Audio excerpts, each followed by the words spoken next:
Don Lemon quit Twitter. Well, then immediately came back and asked people to follow him. Joy Reid said she's quitting too.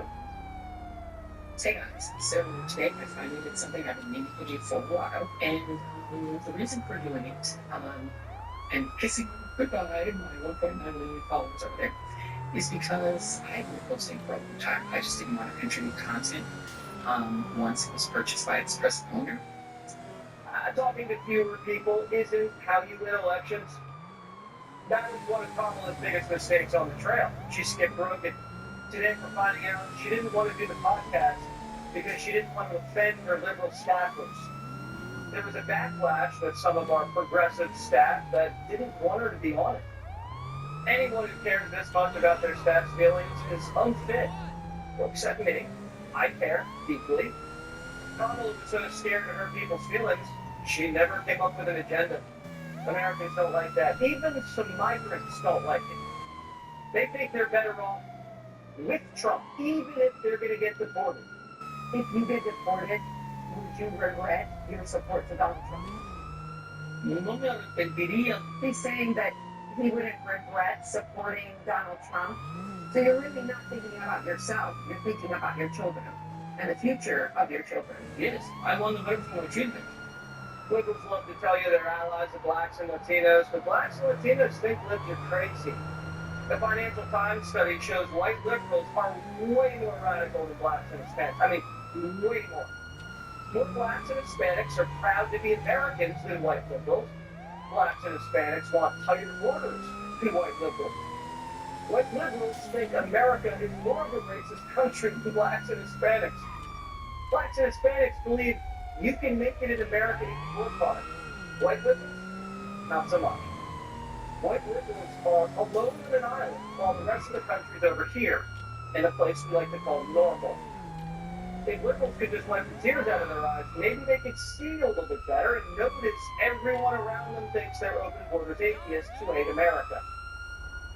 Kat Saad, the visiting professor and global ambassador at Northwood University, and could be our next Secretary of Treasury. Who the heck knows at this point? Okay. Kat Saad. Let's start with the sex strike. What would motivate a woman with a sex strike for political reasons? Well, in the case of Whoopi Goldberg, maybe we should be celebrating that she had a sex strike. By the way, in the pursuit of male feminism, I announced to my wife recently that I am now holding sexy time with me until Trump is no longer in power. So you see, I truly am a male feminist. Oh, man, your poor wife. Oh, God, I don't know if she could make it 24 hours. Well, Sure. Tell me about the idea. I'm going to make a big announcement. I'm leaving Twitter. What are liberals trying to accomplish there?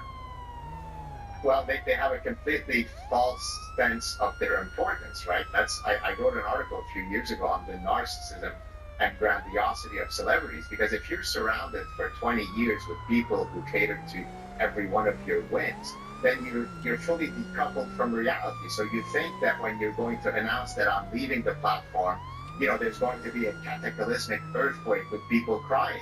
Then you realize that nobody cares. So you quietly come back and say, oh, I was just kidding. Please love me again. All right. And what else do we have with these crazy people? It seems like white liberals, Dad, are so far out there. I've never seen it. They don't think the country's a great place. They don't want a tight border. And blacks and Hispanics, who I guess they vote together with white liberals, are like, this is not what we believe. What does this pretend for the Democratic Party? Well, no place do you see that more, by the way, Jesse, than in academia, right? Which is at the root of all of those reflexes that you are highlighting. So the day or two after Trump won, I went on my personal Facebook page just to see what all of my colleagues, the behavioral scientists and the consumer psychologists and the economists were saying, and they were absolutely stunned that he won. They couldn't come up with a single possible reason for why he won, other than the fact that they live in a country full of deplorables and the great unwashed. Now imagine, we pay $400,000 for these professors to teach our kids, but they can't close the circle for you. It's pretty bad. All right, we're going to have a czar to go up there and fire a bunch of people, RFK Jr. style. Let me know. And please end the sex strike. Your wife, it's just don't put it through that bed. It's just between me. Have a great evening. You take care. A major FBI raid. Full searching after getting bombed last week. John Fetterman thinks it's time for Nancy to hang up her cleats. Quote, I think it's really ironic that you have a woman at age 84 and she's still hanging on. Why not give a younger generation an opportunity to occupy that seat? Nancy disagrees. She filed her re-election paperwork this morning. And why should she retire? Stock market's up, and she thinks the Democratic Party's doing fine. The brand of the Democratic Party overall seems to have been cursed this election cycle. Well, I think we lost the presidential election, and in many cases, our Democrats in the House ran ahead of the presidential ticket. So you're branding that we all got rejected. We didn't. We're still in the fight right now, and it's going to be a very close call. I don't see it as an outright rejection of the Democratic Party. Sorry, Nancy was. The party's policies were a mess, and so is its messaging. Do you think that Democrats can win a national election if they continue on this path where they demonize, call someone a Nazi collaborator just because they don't like their point of view on one issue? We're going to keep losing if we do that. We're not going to be able to win elections if we don't at least entertain and debate a variety of them. But this is all this Fox News. Like, shut like, talk to some people who live near you. Elizabeth Tipko, the Republican National Spokeswoman. How you doing, Elizabeth? You feeling a little bit better than the Democratic Party? I'm certainly feeling a lot better than the Democratic Party. How are you doing? I'm feeling great. Better. Do you think he ever point Nancy's too old not to pass the torch? You know, I think he has a point. I think he's missing the part that we've all kind of noticed these last 8 years. She's not just missing that youth vote and excitement. She's actually missing it because she lacks authenticity, right? If I could quickly shout out my little brother, by the way, happy birthday, Gabe, I love you. He told me in 2015, when he first heard a rumor that Donald Trump might run for president, that this was going to be the next president of the United States, because he said he had never seen young people so excited. He said if the American people get what they want and get what they deserve, Donald Trump will be president. He was right in 2016, and he was right again, obviously, last week. The fact is the Democrats lack any kind of connection to their voting base. They lost that in 2016 when Donald Trump came on the scene and was a different kind of politician than any Democrat or Republican had ever been before. Why do you think they lost that connection? Ezra Klein, biggest lib out there, he said that they just don't even listen to the voters. They live in these huge cities, but cities are falling apart, and they deny they're falling apart, and they don't hear everybody telling them, hey, can we fix the cities?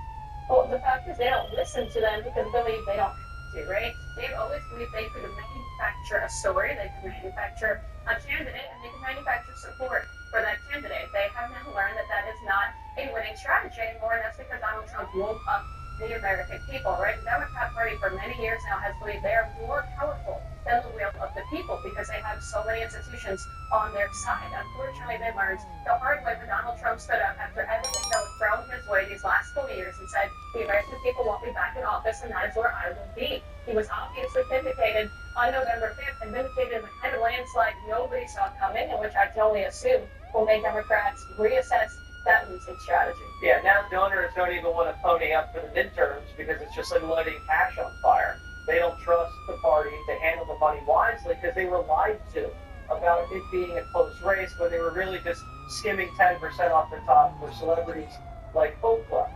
Do you feel the excitement that the country feels? There's people that aren't even into politics. The rollout of the cabinet is like, it's like the Price is Right. Come on now. It's like everybody, your phone blows up. Oh my gosh, it's Vivek. It's Elon. It's Gates. It's RFK Jr. Every day, it's like, it's a surprise. Yeah, it's almost like the American people are excited when they get what they asked for, right? That's Right. It's when you actually listen to your voters. You not only win the election in a landslide, but you also gain the excitement, the support, and the faith of the American people, right? They have faith in not just Donald Trump, but in this administration in the next 4 years because they feel like they're finally being listened to. We said this in 2016. Donald Trump won because he spoke to the forgotten man and woman, and thanks to him, they are forgotten no more. All right, happy birthday, Dave. I didn't want to let his birthday go unnoticed. Elizabeth, good to see you. Johnny goes to the airport. Are you leaving the country since Trump was elected? What about you? Are you leaving? You say. Donald Trump has taken the podium at Mar-a-Lago for the America First Policy Institute Gala. Sylvester Stallone introduced him as the second calling of George Washington. Let's listen in. One of our friends from the news, from the media, we won, I didn't know this, we won 49 out of 50 states, shifted toward the GOP significantly. That's a big number. So we won the largest share of Black and Hispanic votes of any Republican in the history of our country, recorded history of our country. So we want to think of that.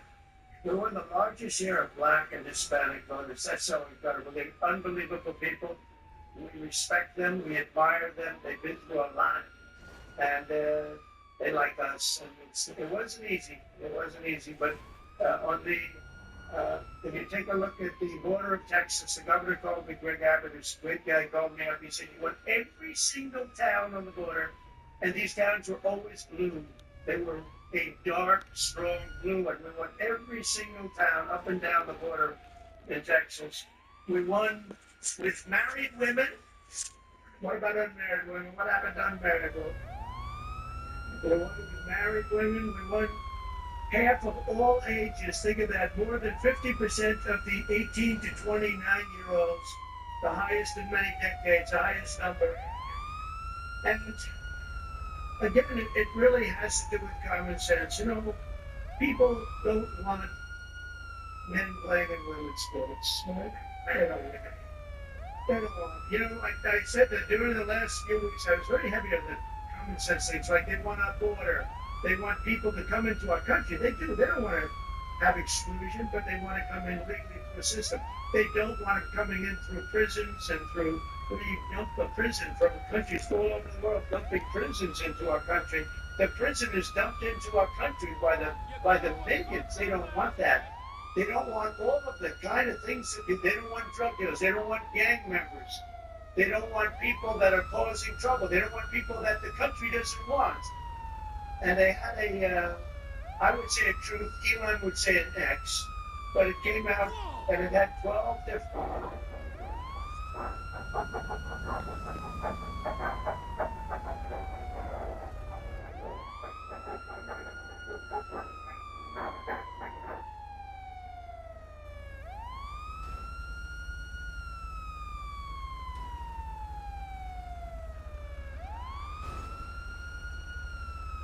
It's the first time that they've acquiesced to demands. These are reasonable requests demand.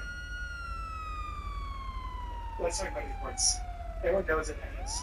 That's fair change. But how did it start? Where did this idea come from? It all started actually with Spare Change, and the challenge that we were facing was how do we make it really easy for people to start investing who've never invested before. It's something that people could part with. It's not too much money, right? It's something like you can imagine parting with on a day-to-day basis. And then from there, make sure that it's invested responsibly. So we put it into diversified portfolios automatically for you. That happens like in the background of life. Basically, every time you make a transaction, we're investing in Spare Change. And then we make sure people are focused on the long term. So you can really see how that Spare Change, each transaction, which actually adds up on a monthly basis to over $40, how that adds up over time. And over a year, 5 years, 10 years, 40 years, and over 40 years, it really adds up.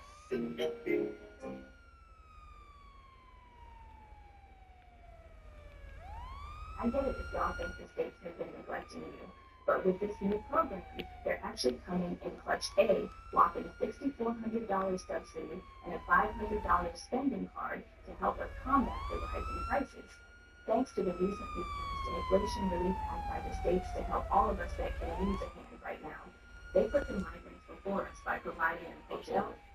It's the first time that they've acquiesced to demands. These are doing great investigatory work into the J6 charade. Both of those gentlemen filed motions to continue their trial, saying, hey, Trump won. He's promised to pardon or commute the sentences of the J6ers. So we don't need to go through unnecessary trials and panel juries, go through days and days of this stuff in order for him to just commute these sentences or to pardon us in the aftermath. So the motion to continue was filed. Free State Will is reporting this to us, telling us, Judge Contreras has granted my motion to continue my trial, because he agreed a long trial is not a good use of judicial resources. Considering the likelihood that the J6 charges can be dropped, no new date has been set. We'll have a status hearing in 30 days in December. Unfortunately, he tells us, the prosecutor's facial expressions won't make it into the court transcript. Prosecutors are pouting over there at their table. Wow, what a bunch of babies. Congratulations to Free State Will, and he chalks it all up to God. All praise be to God. Now, Politico is reporting on some details on what happened inside the hearing. They say a judge postpones J6 trials as Trump is coming in, and this is the first time federal judges have acquiesced to the demands of J6 defendants. We're changing the structure, baby. 2 federal judges agreed on Thursday to postpone criminal trials over the objection of the Justice Department.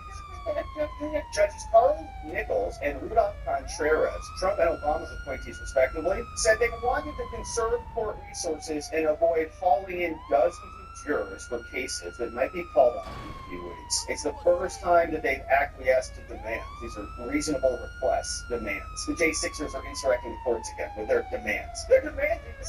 It's a legal request based on the change in circumstance. Calm down. There's a real possibility of that happening, said Judge Contreras. He granted the motion by William Pope, which is Free State Will. Pope, who's representing himself and who's been doing an awesome job, had been slated to go on trial in December on misdemeanor charges. His other charge he already got dismissed after the SCOTUS decision. Instead, Contreras is eyeing trial dates in late February. Bump it out. See what the DOJ does. Nichols similarly declined to set an imminent trial date for 3 J6 defendants, also charged with misdemeanors. Without prompting, the judge asked the prosecutors whether they expected the trial would go on, even after Trump took over the DOJ. You guys think that they'll continue to prosecute these prosecutors? They're sitting there going, fuming out of the ear.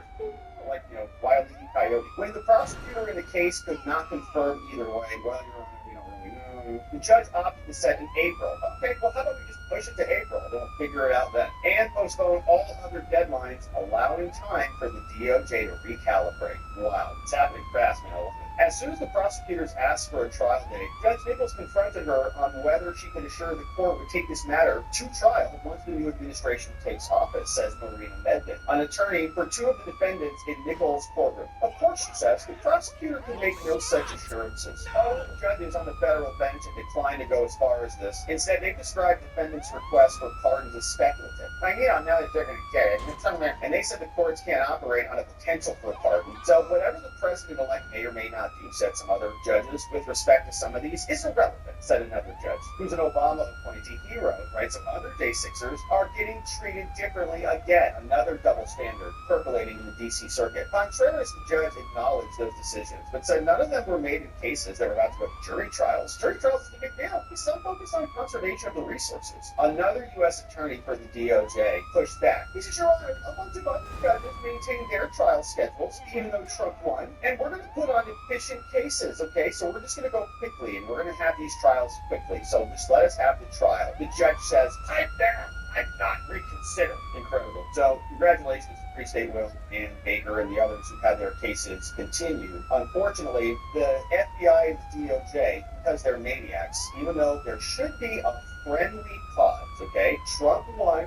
Yes, you can continue to play the game, go hard, and try to be sore losers and get as many meaningless points on the board that are not going to matter, and waste everybody's time and resources, and waste this guy's freedom and much more. They're going to continue to arrest people because they're partisan acts and they don't know how to even play fair. So here's what Kyle Cheney reported. Said this guy got arrested too. His name is Antoine Williams. He was Detroit Lions 5th round draft pick, and apparently got arrested. So you can see this was filed on November 7th, 2024. But they tell us this got arrested. 11/7 complaint warrant arrest form filed after the fact. Says Capitol Security. It's J6, they're still arresting him. The election, still arresting this guy. So identified named Antoine Williams. The FBI began posting. 4 years later, they're still arresting people. He lost the election, morons. So here he is. There he is. Image from his Instagram post. Wow. Look at these FBI agents. They identified his keys. Congratulations. So here, his keys. Oh man, his keys. He's busted. So he's there. They went through this. You have to understand these FBI agents. Okay, so this guy, whoever wrote this, Federal Bureau of Investigation, whoever he is, your appliance, whatever, Loserville, right here, whatever that name is, Mrs. Loserville, probably. They spent so much time writing this. She was taking screenshots. She had so many photographs. She completed this. She had a whole whiteboard up there, was connecting the dots, and now Trump won. And so she's not going to get to turn in her homework. And so she finished really quickly and drafted everything. She said this guy was in front of the line. He pushed a cop somewhere sometime, right there, I guess. Pushed a cop, struggling against the officers as they were shooting people in the face with projectiles. And apparently he did get arrested. So they arrested him. All of this was signed over the phone on November 7th. Okay, so the same judge, Sheila Couturier, is the judge who signed off on the arrest warrant for Antoine Williams. Detroit Lions, 4 years later, after the election is over. They're trying to put points on the board. The game is over, you losers. Like, everybody's finished bowling, okay? We're all in the other room about to leave. You're still there throwing strikes. Hello, you're through to Merriweather Security Consulting. What can I do for you? You're done. A helicopter has been dispatched to your location. The Attorney General, Matt Gaetz, we're excited to see that happen, provided he gets confirmed. And why wouldn't he? Senators better get on board. But Matt Gaetz has now resigned from the House of Representatives. And here is what that sounded like today as this transition continues ahead. Under Clause 5B of Rule 20, Chair announces to the House that in light of the resignation of the gentleman from Florida, Mr. Gaetz, the whole number of the House is 433. Matt Gaetz is now out, and we'll see where it goes. But I also wanted to flag for us that Jack Smith, in addition to the DOJ arresting new J6ers, you've also got Jack Smith, who is delaying or actually asking the Court of Appeal in the Florida Classified Documents case. Remember, Jack Smith had his entire case dismissed because he's not a real boy, completely illegitimate, never lawfully appointed. No, the DOJ knows how to appoint special counsels because they appointed David Weiss, usually U.S. attorney, who was appointed legitimately to handle the Hunter Biden case. But they couldn't do that in this case.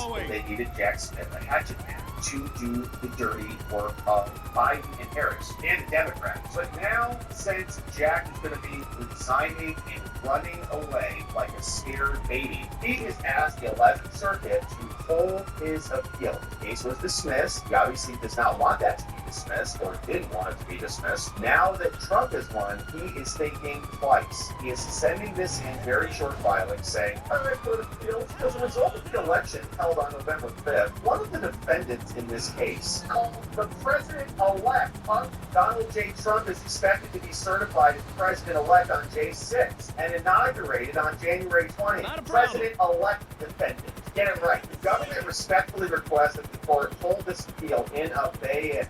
Basically, they put it on pause, like put it on the back burner to set it aside, and stay the deadline in the government's reply brief. Pause that, which is currently due on November 15th. Hold it off until December 2nd to afford the government to assess, again, these losers, this unprecedented circumstance, moron. They were precedented for years. Trump has been running for years. You prosecuted him and set it so that the trial would happen in an election year. You created the circumstance, James, Jack, Molly, to determine the appropriate course going forward consistent with the DOJ policy, which is not to prosecute the president. And he's transitioning now into the president-elect. He's the president-elect, but in the process, he's got powers. If the court grants the abeyance and pauses this, the government will inform the court of the result of its deliberations and, if appropriate, file its reply brief no later than December 2nd. The government is consulted with Trump, with counsel for the defendants, president-elect defendants, who do not object to this request. James Pierce or Jack Smith's office signing that off, and I'm sure the court will grant it. Anyway, so this guy, Antoine, got arrested. Matt Gaetz is going to come in and be in charge, but in the meantime, the Democrats are pounding the table over this ethics report, and we were contemplating this. There was a thesis out there that Matt Gaetz is resigning rapidly. Why did he resign so quickly? Is it so he doesn't have to face the music on this ethics report, they lose jurisdiction over him since he's not in the House of Representatives anymore, and then the report will never come out. That's what some people were saying, but I never bought that because obviously going to be an investigation, right? It's going to be dragged into Congress. They're going to ask some questions about it. So Democrats are going to be taking no evidence whether or not the official report is released through that House panel. They're still demanding it. Right now, you can see even the Senate is demanding a copy of it. So Dick Durbin is urging the House Ethics Committee to preserve and share its report. After Trump announced the nomination, Durbin called on the committee to share the report. They say the sequence and the timing of the resignation raises concerns. We cannot allow valuable information to not be public. Make no mistake, the information can be relevant to his confirmation, said Durbin. And so the Democrats are circling up to prevent it from happening. And they're not alone. In fact, even John Cornyn says that there might be some questions about this. A Republican senator who was in the running to be a leader. We've talked about the recess. On the issue of vetting, how critical is it that they have access to what the House Ethics Committee has found in their investigation? I think we should not be. I was enjoying our conversation. Investigation, including whatever the House Ethics Committee generates. So you want to see it? Absolutely. All right, so they all want to see the report, and that might be their justification for not voting for him. Of course, we'll see. Robert Costa is a person who reports for CBS. He says, "What I'm hearing privately from a few key GOP senators, yes, they prefer not to have a messy fight over Gates. Good. Not their favorite, but they also don't have a lot of energy for pushing back. Trump runs the show, they say. If Gates can reassure them, they're open to backing him." So we'll see if that holds true. We sure hope it does, because Trump did have a mandate, and this is his pick, so get on board. Now, one person who's very unhappy about this is Andy McCabe. Andy McCabe is part of the corrupt FBI and responsible for Crossfire Hurricane and the Russian collusion stuff. He was at the top at that moment and ended up leaving the FBI. Sued them. They paid him a bunch of money because it's a big, incestuous, disgusting cesspool there, and he's very nervous about Matt Gaetz.